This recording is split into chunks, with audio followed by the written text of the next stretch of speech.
आज के युवा हम लोग देखते हैं रात रात भर फोन पे बातें करते रहते हैं, दिशाहीन होते हैं। मोबाइल पकड़ के बैठी हो तो क्या देख रहे हो, क्यों देख रहे हो, क्यों ऐसे करते हो, कहाँ गई थी तुम, किससे मिली थी, किससे बात कर रहे थे इतने देर तक, ऐसे क्यों बैठी तुम, ऐसे क्यों गई वहां पर, ये सब बोलते रहते हैं। जी जी। इतनी शंकाएं, इतनी ये विश्वास ही नहीं है तो क्या फिर प्रेम कर रहे हैं आप? जो विश्वास ही नहीं दूसरे से, प्रेम संबंध निभेगा कैसे? अपनी ओर से देने के लिए प्रयास करना, दूसरे से लेने की नहीं, ये वास्तविक प्रेम है। वास्तविक प्रेम क्या है? देने की इच्छा से युक्त होकर प्रेम करना होता है, केवल लेने की नहीं। बिल्कुल। दूसरे की रोग पड़ा हुआ है, कोई अस्वस्थ है तो उनकी सेवा करनी।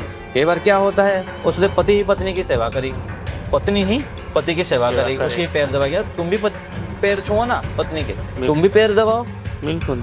क्यों नहीं करना? ऐसी भावना से युक्त हो तो वास्तविक प्रेम होगा ना, कि दूसरे से हमारे लिए सोच रही है, हम भी ऐसे ही सोचे दूसरे के लिए, तो अब जाके सच्चा प्रेम होगा और प्रेम लंबा टिकेगा। पर आचार्य जी पूरी रात रात भर जगेंगे तो सुबह उठ के व्यायाम कैसे करेंगे? वो ध्यान, आसन, प्राणायाम, उनको तो लगता है ये सब बाबाओं का खेल है।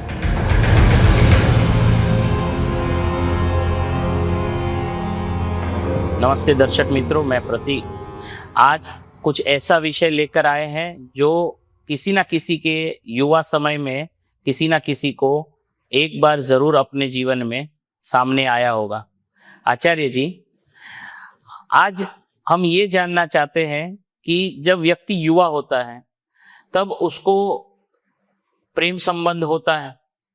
अब ऐसे प्रेम संबंधों में कुछ तो ऐसे होते हैं कि जो अपने अंतिम मुकाम तक पहुंच जाते हैं, पर कुछ होते हैं जो बीच रास्ते ही दम तोड़ देते हैं ऐसे संबंध जी। ऐसे में कभी कभी लड़का या लड़की निराश, हताश, उदास होकर आत्महत्या का रास्ता अपना लेते हैं। और आजकल तो कुछ नया ही चला है, एक दूसरे का मर्डर कर देते हैं जी। अगर तुम मेरे को प्यार नहीं करोगी तो मैं तुमको किसी और से प्यार करने लायक नहीं छोड़ूंगा। एसिड अटैक होते हैं, रेप होते हैं।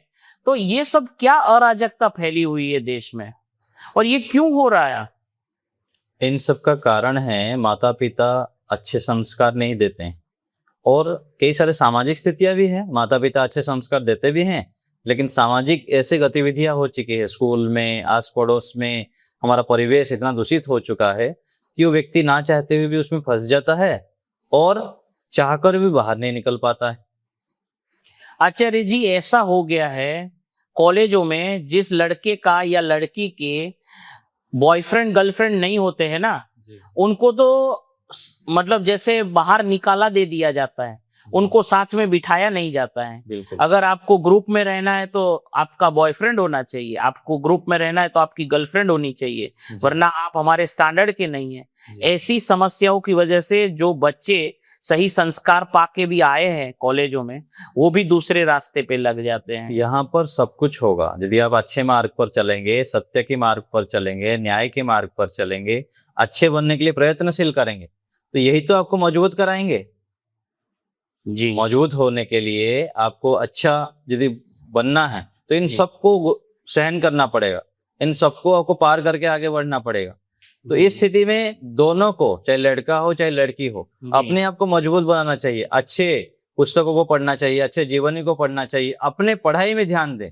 जी। और हाँ, यदि मान लीजिए आपको कोई प्रेम संबंध होता है तो आयु के हिसाब से ठीक है, लेकिन मान लीजिए बिछुड़ भी जाते हैं तो उसमें चिंता नहीं करना चाहिए। उस समय ऐसे सोच सकते हैं कि भारत में मान लीजिए एक लड़का हमारे से दूर हो गया, और भी तो 50 करोड़ 60 करोड़ लड़का है, बिल्कुल, कहाँ चले जा रहा है। ऐसे ही लड़कियां कितने सारे हैं, बिल्कुल बहुत सारे हैं। अपने गुण कर्म स्वभाव यदि ठीक है तो दूसरे भी मिल जाएंगे, क्यों नहीं मिलेंगे। अपने योग्यता को बढ़ाइए, अपनी पढ़ाई में आप अच्छे पढ़ाई करिए, अपने स्किल को डेवलप करिए, अपने लक्ष्य के ऊपर फोकस करिए। आप जब कोई उपलब्धि प्राप्त कर लेंगे ना तो आपके पीछे पीछे दौड़ दौड़ के कितने सारे आएंगे, चाहे लड़का हो चाहे लड़की हो। जी। योग्यता जिसके पास है उसके पीछे ही दुनिया झुकती है। जी। यदि कोई हमारे से चला गया तो चला गया तो चला गया, कहीं कमी तो है। जो अपना होता है कभी जाता नहीं है जी। और जो चला गया वो अपना नहीं था। बिल्कुल। तो इसलिए कोई चला भी जाए तो हमको डरना नहीं चाहिए, घबराना नहीं चाहिए, विचलित नहीं होना चाहिए, फिर से अपने आप को मजबूत बनाना चाहिए। कहीं कहां पर कमी है उसको देखना चाहिए, और अपने कमी को दूर करते हुए जब हम अपने एक्सपर्टीज को, अपने क्षमताओं को, अपने गुणों को विकसित करेंगे तो सारे दौड़ दौड़ के हमारे पास आएंगे। जी। इसलिए यही अंतिम नहीं है। जी। यही ये जो प्रेम संबंध है, ये जो गर्लफ्रेंड बोलते हैं, बॉयफ्रेंड बोलते हैं, ये अंतिम थोड़ी है जीवन का। जी सही है। जीवन का लक्ष्य तो कुछ विशेष उपलब्धि को प्राप्त करना है। उस जी। उपलब्धि की प्राप्ति होने के बाद पूरा आपके जीवन में सब कुछ जो चाहिए वो मिलने लग जाएंगे। जी इसलिए बिल्कुल घबराना नहीं चाहिए, अपने आप को बहुत मजबूत बनाना चाहिए, अपने संस्कारों को बदलना चाहिए, अपने जो है माहौल को बदलना चाहिए, अपने जो है अपने जो लक्ष्य है उसके ऊपर फोकस करते हुए निरंतर आगे बढ़ते रहना चाहिए। और जी। कभी ऐसे परिस्थिति आ जाए जिसको आप पूरा जीवन समर्पित कर दिए थे, जिसके लिए सब कुछ आप लुटा दिए थे, यदि वो बिछड़ जाता है, हमको छोड़ देता है, तो उसकी कमी नहीं, हमारी कमी। तो आचार्य जी, आज के युवा हम लोग देखते हैं रात रात भर फोन पे बातें करते रहते हैं, दिशाहीन होते हैं। और जैसे आप बात कर रहे हैं कि आपको भावनात्मक मजबूत होना है, पर भावनात्मक मजबूत तो है नहीं।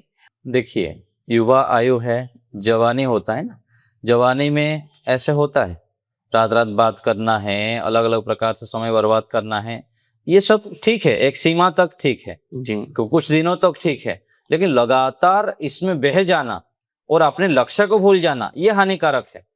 व्यसन में डूब जाना और अपने लक्ष्य को, पढ़ाई को, लिखाई को, अपने कर्तव्य को भूल जाना, अपने संस्कारों को भूल जाना, अपनी परंपराओं को भूल जाना, ये दोषकारक है। इसको हमें ध्यान में रखना है कि मैं जो कार्य करता हूं उसके कारण मेरे परिवार, हमारे समाज, हमारे परंपरा, हमारे संस्कृति की बदनामी ना हो। जी बात करो आप, कोई बात नहीं है, बात करना चाहिए, एक दूसरे को जानना चाहिए। जानने के लिए तो बात करनी पड़ेगी, बात करने के लिए तो मना नहीं है, बिल्कुल। बात करिए, मिलिए, अलग अलग प्रकार से एक दूसरे को जानने के लिए प्रयास करिए, लेकिन मर्यादा में रहकर। मर्यादा को जहां पर तोड़ेंगे वहां पर आपको बहुत कष्ट उठाना पड़ेगा, बहुत बाधाएं आएंगी, कष्ट उठानी पड़ेगी, और एक दूसरे से बिछुड़ जाएंगे, फिर दुखी होंगे आप। एक दूसरे को परीक्षण करना है विवाह से पहले, परीक्षण की दृष्टि से मिलिए, बातचीत करिए, कोई दोष नहीं है, बिल्कुल, लेकिन उसमें भी बहुत सीमा। जी अपनी पढ़ाई लिखाई करिए, अपने जो है सभी चीज को ध्यान में रखते हुए फिर करेंगे तो कोई हानि नहीं।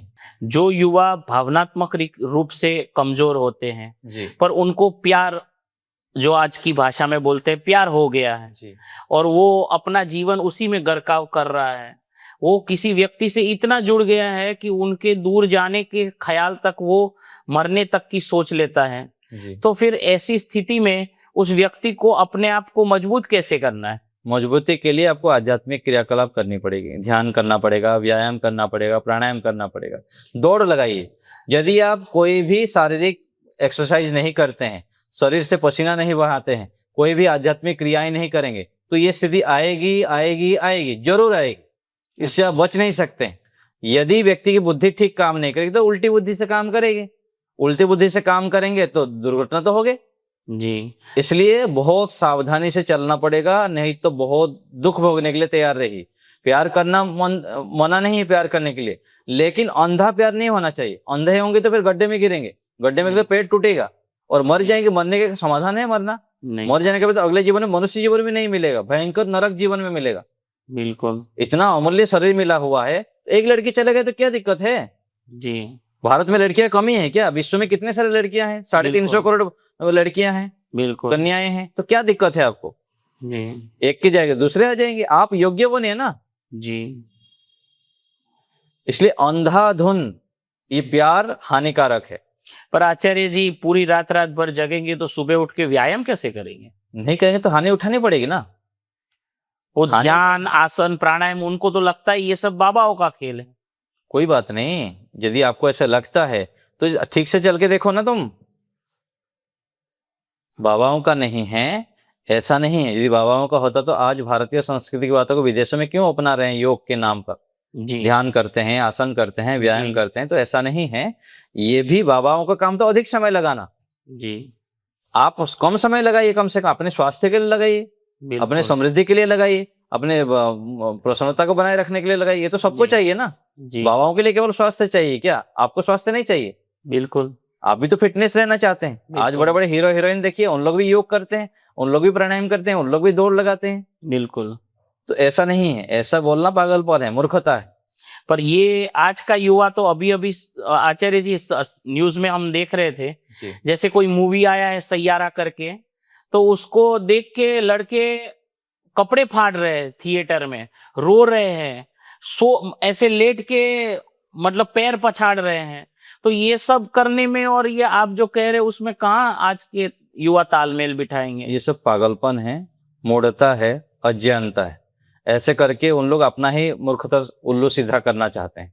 ऐसे कार्य करना भारतीय संस्कृति से विरुद्ध है जी। ऐसे सब करेंगे तो अपनी ही हानि होगी, अपनी ही बदनामी हो रही है, अपनी संस्कृति की बदनामी हो रही है। तो ये सब ठीक नहीं है। ये सब करने से कभी भी आप सुखी नहीं हो सकते हैं, शांत नहीं रह सकते हैं, अपने जीवन को उच्चतम शिखर तक नहीं ले पाएंगे कभी भी। जी इसलिए ये सब काम करना ठीक नहीं है। हमको ऋषियों को आदर्श मानते हुए, महापुरुषों को आदर्श मानते हुए अपने जीवन में कुछ कर दिखाने का जुनून होना चाहिए। जो कुछ करके दिखाता है उसको ही सम्मान मिलता है, उसको ही स्थायी सुख मिलता है। ये उल्टा पुल्टे काम करके क्या सिद्ध करना चाहते हैं? कुछ करके दिखाओ ना बड़ा काम। बिल्कुल। कुछ लक्ष्य बड़ा बना के कुछ जीवन में आदर्श बन के दिखाओ जी। तब तो सार्थकता है जीवन। ये सब कार्य करके क्या करना? फिल्म हॉल में जाके ये करना, जैसे देख लिया वैसे कर लेना, सिगरेट पी लेना और अलग अलग प्रकार से सब नौटंकी करके बैठे हुए हैं। बिल्कुल। ये ठीक नहीं है, ये बहुत हानिकारक है। कभी भी इससे आपको स्थायी सुख नहीं मिलेगा। जी। ऐसे कार्य करो जिससे कि लंबे काल तक सुख मिले हमको। बिल्कुल। आचार्य जी, आखिरी में मैं ये पूछना चाहता हूं कि आप हमारे दर्शकों को ये बताएं कि जो कोई व्यक्ति आज पवित्र प्रेम संबंध में है, उनको क्या क्या सावधानी बरतते हुए आगे अपने जीवन में बढ़ना है और वो एक कोई मुकाम तक पहुंच सकते हैं? मान लीजिए वास्तविक प्रेम कर रहे, कोई दूसरे से प्रेम करके चला गया, तो अब भी उसमें आपको प्रसन्न रहना चाहिए। जी। बात समझ में है? बिल्कुल। तो हम किसी को प्रेम करते हैं, अपने जीवन को पूरा समर्पित कर दिए, वो आपको पसंद नहीं करता है तो ठीक है, कोई बात नहीं। यदि वास्तविक आप उनको प्रेम कर रहे हैं, वो कहीं चला भी गया तो भी आपको उसमें खुशी होना चाहिए। ये वास्तविक प्रेम का है। और ऐसी सोच आप रखेंगे तो यहां पर आप वास्तविक प्रेम कर सकते हैं। जी। सच्चा प्रेम यही है। और ऐसी भावना से आप जब प्रेम करेंगे तो वो लंबा चलेगा, वो भी आपको ऐसे प्रेम करेगा। केवल दूसरे से लेने की इच्छा करेंगे, दूसरे को दुख देने की, दूसरे को कष्ट देने की। मैं ऐसे चाहता हूं, आप क्यों नहीं करते हो ऐसा? बिल्कुल। तुमको ऐसा करना चाहिए, मेरे हिसाब से करना चाहिए। रिवोल्ट कंट्रोल अपने हाथ में रखना चाहेंगे, दूसरे को नचाना चाहेंगे। बिल्कुल। वो हाथ से तो बोलेंगे मैं बहुत प्रेम कर रहा हूँ, बिल्कुल। लेकिन उसको दबा के रखना चाहेंगे हर समय। जी, ऐसा ही होता है। हाँ, ऐसे करने से प्रेम नहीं चलता है। मोबाइल पकड़ के बैठी हो तो क्या देख रहे हो, क्यों देख रहे हो, क्यों ऐसे करते हो, कहाँ गई थी तुम, किससे मिली थी, किससे बात कर रहे थे इतने देर तक, ऐसे क्यों बैठी तुम, ऐसे क्यों गई वहां पर? बिल्कुल। ये सब बोलते रहते हैं। जी जी। इतनी शंकाएं, इतनी ये विश्वास ही नहीं है तो क्या फिर प्रेम कर रहे हैं आप? बिल्कुल। जो विश्वास ही नहीं दूसरे से, प्रेम संबंध निभेगा कैसे? बिल्कुल। तो हमको ऐसे डाउट नहीं करना है बिल्कुल भी। बिल्कुल। प्रेम कर रहे हैं तो अच्छे से परीक्षण करो, प्रेम करो, जी। अपनी ओर से देने के लिए प्रयास करना, जी। दूसरे से लेने की नहीं। ये वास्तविक प्रेम है। जी। आया समझ में? बिल्कुल। वास्तविक प्रेम क्या है? देने की इच्छा से युक्त होकर प्रेम करना होता है, केवल लेने की नहीं। बिल्कुल। दूसरे यदि रोग पड़ा हुआ है, कोई अस्वस्थ है, तो उनकी सेवा करनी है। बिल्कुल। कई बार क्या होता है, उसने पति ही पत्नी की सेवा करेगी, पत्नी ही पति की सेवा करेगी, उसके पैर दबाएगी। यार तुम भी पैर छुओ ना पत्नी के, तुम भी पैर दबाओ। बिल्कुल। क्यों नहीं करना? ऐसी भावना से युक्त हो तो वास्तविक प्रेम होगा ना। बिल्कुल। वास्तविक प्रेम तो यही है कि दूसरे से हमारे लिए सोच रही है, हम भी ऐसे ही सोचे दूसरे के लिए। जी। तब जाके सच्चा प्रेम होगा और प्रेम लंबा टिकेगा। बिल्कुल। धन्यवाद आचार्य जी। जैसे आपने और हमने आज जाना आचार्य जी से कि सच्चा प्रेम कैसे होता है, प्रेम संबंध में हमें कैसे बरतना है अपने संबंधों के विषय में, ये सब जानकारी हम ऐसे ही आपको देते रहेंगे। हमारी चैनल से जुड़े रहें। आप हमें कमेंट सेक्शन में बता सकते हैं कि ऐसे कौन से विषय में हम आपकी आचार्य जी से मार्गदर्शन करवा सकते हैं। तो आप कमेंट भी जरूर करें, हमारा वीडियो लाइक करें, शेयर करें और सब्सक्राइब करें। धन्यवाद।